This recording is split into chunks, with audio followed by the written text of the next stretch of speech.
everyone. We are back to our chat room. Right now, my son is joining me, and hopefully, he stays quiet the whole time. How was your week? How have you been? I'm in a different place, so this is not my house. But this little boy just celebrated his second birthday yesterday. Yeah, say hello to everyone. And so life has been a bit busy this past few days trying to make his day special. And then, of course, there's a lot of other projects going on in my music studio. So I'm really excited for that. And last night, I had a meeting with other musicians, and we're also trying to do this really big project. So a lot of new, exciting things happening. So excited to share that with all of you in the near future. Okay, so the the chapter this particular week is pretty short. I think there's a lot of stuff that is review, and there's some new things as well. And even though it's short, I would just like to do one chapter today. Maybe keep it short. Maybe the other chats were a bit long. I don't know. So, yeah, chapter 4 is all about the real talk about practice. Hopefully, by this time, you have your book already. You have gotten your either digital or your physical copy of the book. I have a digital copy because it's just easier to bring it with me, have it in my files. Although I would like to have a physical book, but at this point in my life, I just need to have less clutter. So the digital is the more practical one. But anyway, so just going right into chapter 4, I think can be subdivided into 3 sections, really short sections.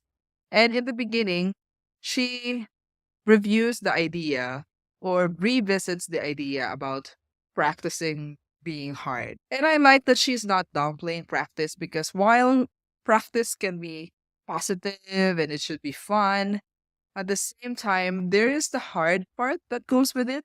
And she's saying that it's the hard stuff that makes us better.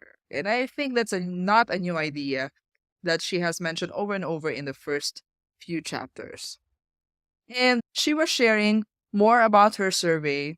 She did a paper surveying a lot of parents in the United States. I don't know if she interviewed people from outside of the United States, but in this particular paper, she was able to really ask a lot of parents the kinds of questions that they would not be honest to answer if they were talking to the teachers of their children.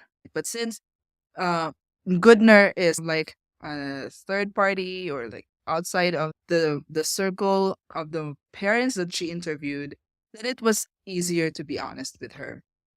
And she noticed that a lot of the parents asked in her survey was that they're wondering when will their child ever initiate practice? When will my child initiate practice? And or when will they practice on their own? And I have several parents who have asked me that. Them really wanting their children to be independent, them really wanting to see that their children can organize themselves in such a way that they can just do the whole thing by themselves. And the answer to that question is it depends. Many music professionals, when you ask them, did you like practicing when you were a kid? Did you ever initiate practice when you were a kid? Was it like the best time of your life? And a lot of them were like, no, I never really liked practice. And I really just enjoyed practice when I was in college. And these are professional musicians going back to their memories of how it was like when they were kids. And so she again establishes the idea that for children, children really need practice partners. If you are not able to practice with children and if you're not able to help them out, then it will, I'm not going to say it will not work. And she never said that as well. But you're not really setting them up for success. Now, One of the main ideas in this particular chapter is the concept of practice as a skill.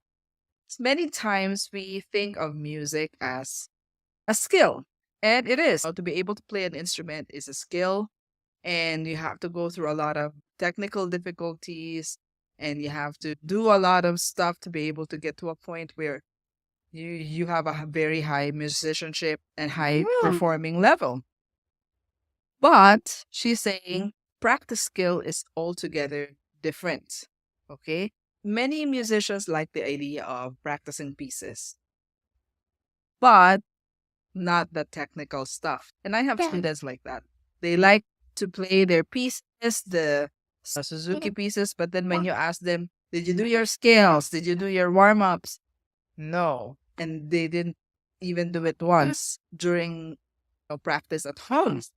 From there, we see that a child may enjoy practicing, but they still gravitate towards a different part of the practice.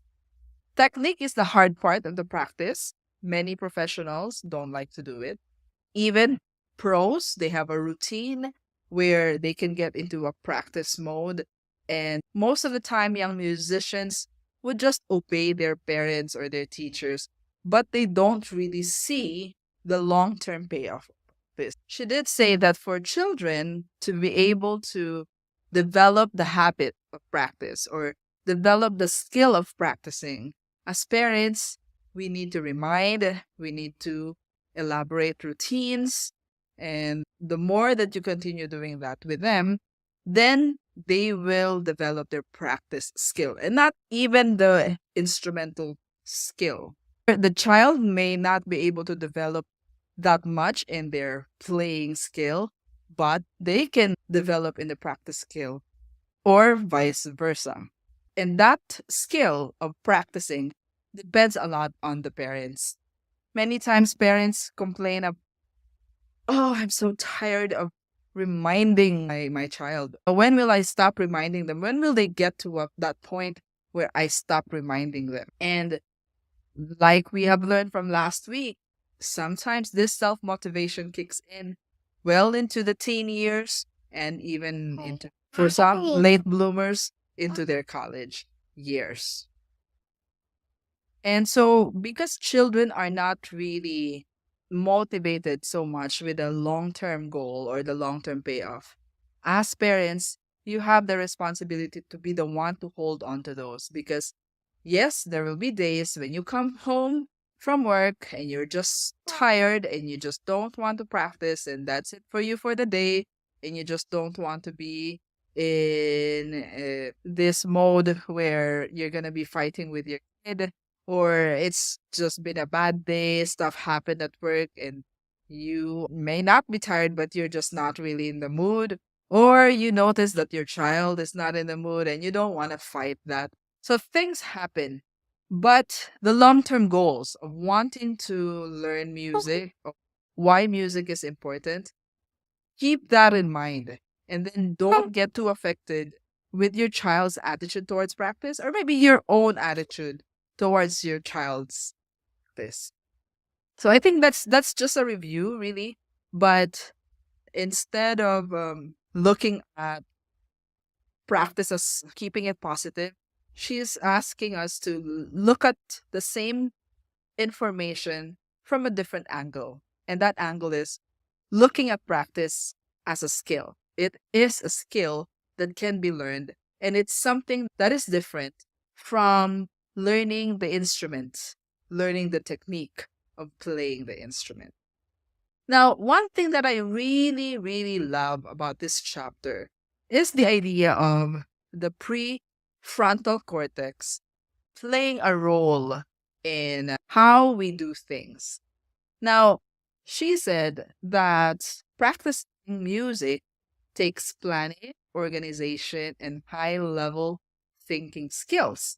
These skills and abilities develop well into our teens and 20s within the brain's prefrontal cortex and are often referred to as executive functioning skills. Okay, so let's just say that again.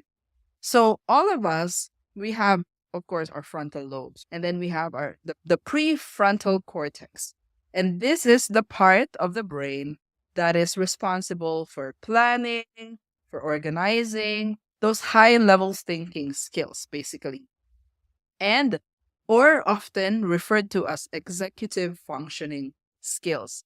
This kind of really high level of thinking is not yet fully developed in the earlier stage. Obviously, right? We see some sort of glimpses of development on it with teenagers, but it fully develops as we go on to our adult years.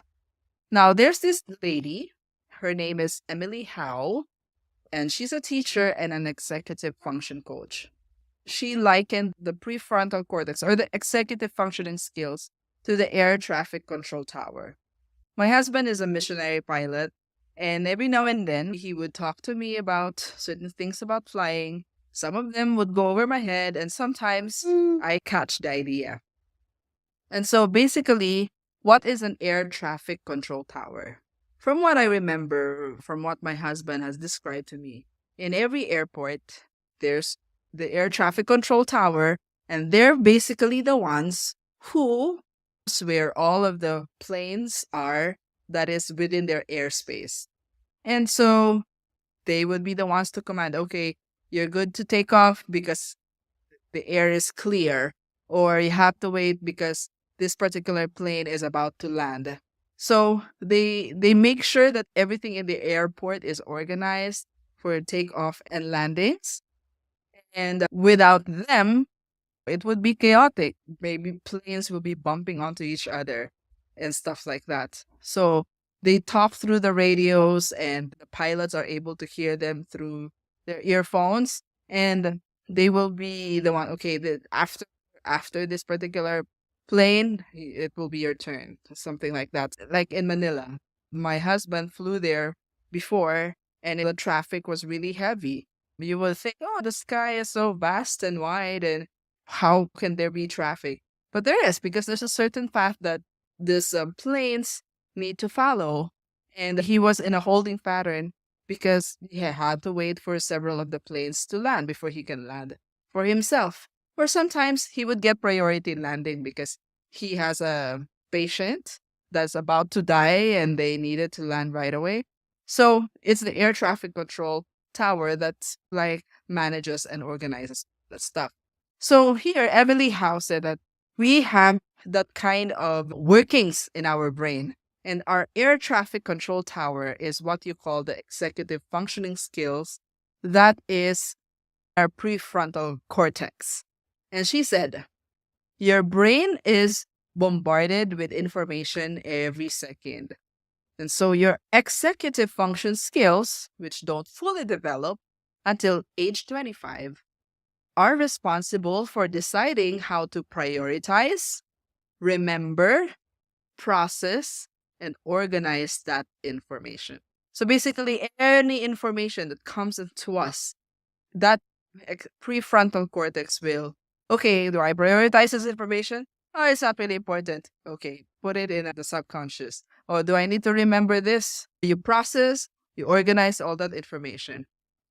And this kind of air traffic control tower working in our brains don't really develop fully well until we're age 25. Well over college age, right?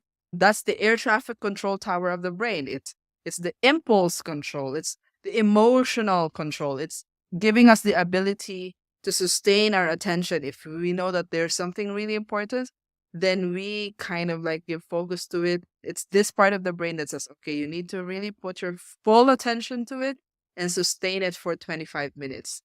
It helps us to initiate tasks like, oh, I really want to do it, but it's really important. That's the prioritizing part. And so I'm going to start doing this. It's the planning part, the prioritizing, the organization, the time management. It helps us with goal-directed persistence, where you really have to do it and be persistent with it if you want to reach the goal. That's the prefrontal cortex working.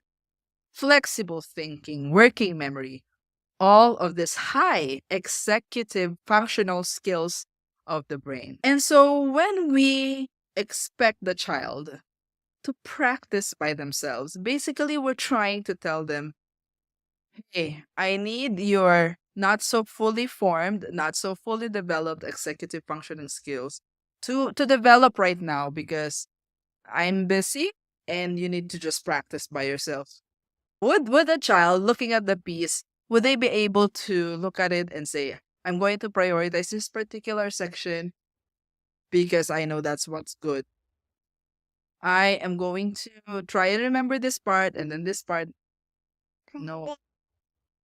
That's why in the lessons, it's so important that the parent is there trying to remember everything that the teacher is saying, taking the notes for themselves and taking notes of what the teachers want your child to prioritize and practice.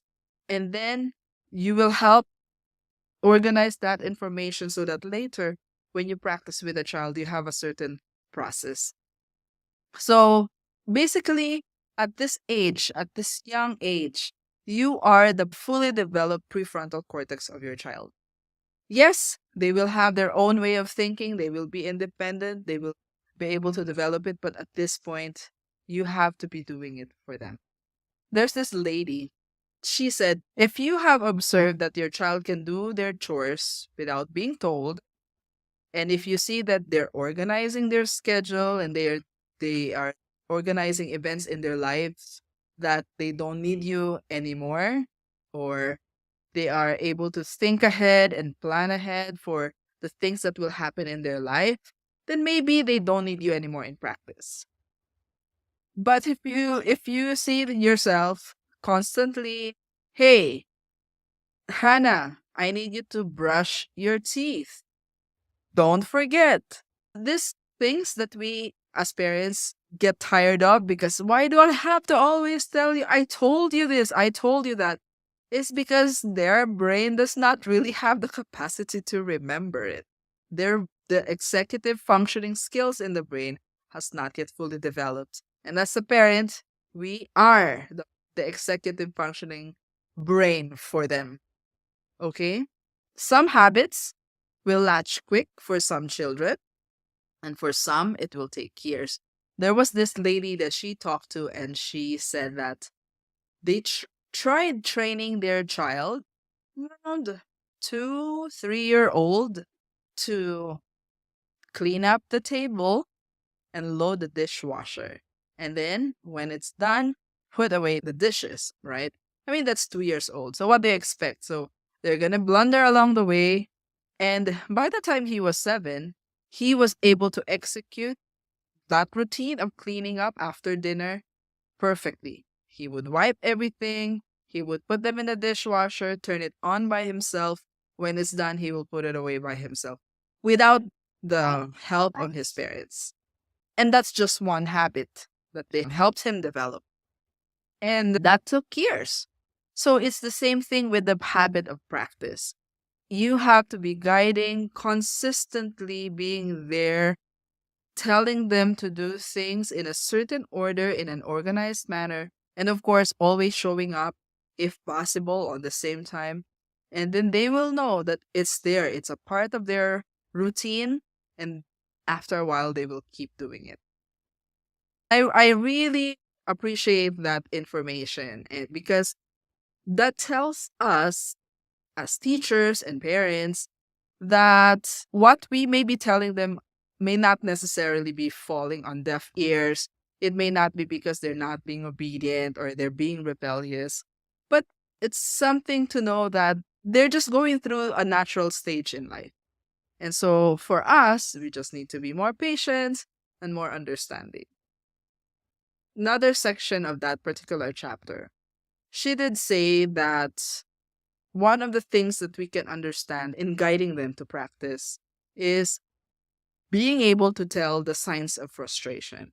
You may know your child very well and you may perfectly know when they are frustrated, but generally, when we see that their body and or their hands are getting tense, or they're stomping their foot, or you can hear audible sounds of frustration, they're slumping to the floor and then sitting down or asking over and over when is practice over, or they're playing notes wrong purposefully, they're being aggressive in playing the piano or playing the violin, or they're just emotionally shutting down. And whenever you ask them questions, they're just giving you one word answers.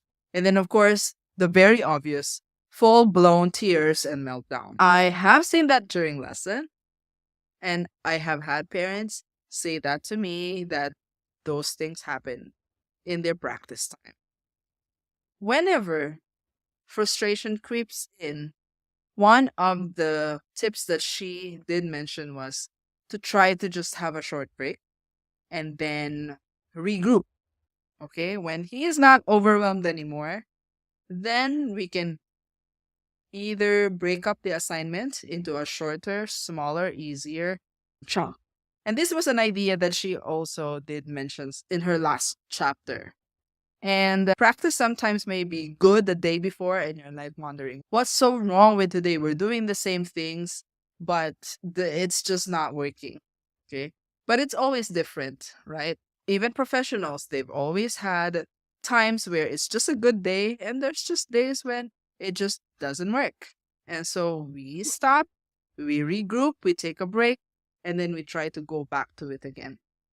One of the things also that I like about the chunk, or dividing the task into smaller pieces, is the idea again of setting up the child for victory.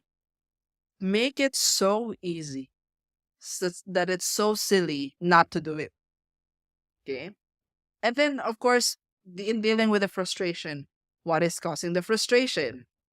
And one thing to know is does it have something to do with the technical part of the instrument? Meaning, is he having a hard time with the notes, playing the notes? Is he having a hard time with the technique or the articulation that the teacher mentioned in lesson? Or is the reason something that is related to practice in general? A practice issue will be they just have a difficulty getting motivated in starting the practice, but once they have started the practice, they're okay. Or they are just so distracted with what's happening in practice. Like, I have one parent where they place the piano right there by the window where the kid can see all her playmates playing outside. And so whenever she practices or whenever she has lessons, she's just so distracted. And so I had to ask the parents, can you like move the piano somewhere else? Remove the distraction. So that's a practice issue.